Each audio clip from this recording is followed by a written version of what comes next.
আসসালামু আলাইকুম গাইস, আশা করি সবাই ভালো আছেন। আমিও ভালো আছি। আজকে নিউ একটি ব্লগ নিয়ে আপনাদের মাঝে চলে আসলাম। আজকে দুপুরে কি কি রান্না করি তাই আপনাদের সাথে শেয়ার করব। পুরো ভিডিওটি দেখার জন্য সাথেই থাকুন। আজকে পেঁপে দিয়ে ইলিশ মাছ রান্না করব। এই তো চুলায় কড়াই বসে দিলাম, কড়াইতে তেল দিয়ে দিলাম। তেল গরম হওয়ার পরে পেঁয়াজ মরিচ কুচি দিয়ে দিলাম, স্বাদ মতন লবণ দিয়ে দিলাম, আদা রসুন পেস্ট দিয়ে দিলাম, ভালো করে ভেজে পানি দিয়ে দিলাম। পানি দেওয়ার পর হলুদ মরিচের গুঁড়িটা দিয়ে দিলাম, দিয়ে ভালো করে মিশিয়ে নিয়ে কষিয়ে নিব। কষানো হয়ে গেলে ভালো করে নেড়ে চেড়ে কষিয়ে নিব। কষানো হয়ে গেলে কড়াইতে থেকে তেল ছেড়ে দিলে কেটে রাখা পেঁপেটা ধুয়ে রাখা পেঁপেটা দিয়ে দিব। দিয়ে ভালো করে নেড়ে চেড়ে মিশিয়ে নিয়ে ঢাকনা দিয়ে ঢেকে দিব। ঢাকনা দিয়ে ঢেকে দেওয়ার পরে আবার বেশ কিছুক্ষণ পরে ঢাকনাটা খুলে নিব। খুলে নেওয়ার পরে বেশ কিছুক্ষণ আবার নেড়ে চেড়ে মিশিয়ে নিব। মিশিয়ানো হয়ে গেলে ভালো করে মিশানো হয়ে গেলে আবার ঢাকনাটা দিয়ে ঢেকে দিব।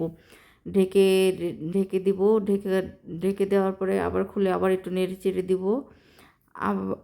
তারপরে ভালো করে মিশিয়ে নিব। মিশানো হয়ে গেলে আবারও ঢাকনাটা দিয়ে দেব। ঢাকনাটা দিয়ে ঢেকে দিয়ে ভালো করে আবার ঢাকনাটা খুলে মিশিয়ে নেড়ে চেড়ে মিশিয়ে নিব।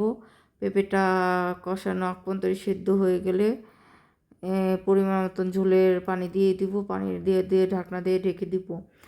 বলক আসা পর্যন্ত ঢাকনা দিয়ে ঢেকে দিব। বলক উঠে গেলে মাছটা কাটা ধোয়া মাছটা দিয়ে দিব। দিয়ে দেওয়ার পরে ভালো করে মিশিয়ে নিব। মিশানো হয়ে গেলে ভালো করে নিয়ে নেড়ে চেড়ে মিশিয়ে নিব। মিশানো হয়ে গেলে ঢাকনা দিয়ে ঢেকে দিব মাছটা সিদ্ধ হওয়ার জন্য। ঢাকনা খুলিয়ে আবার একটু নেড়ে চেড়ে নিব। নেড়ে চেড়ে ভালো করে মিশিয়ে নিয়ে আর ঢাকনা দিয়ে ঢেকে দিব না।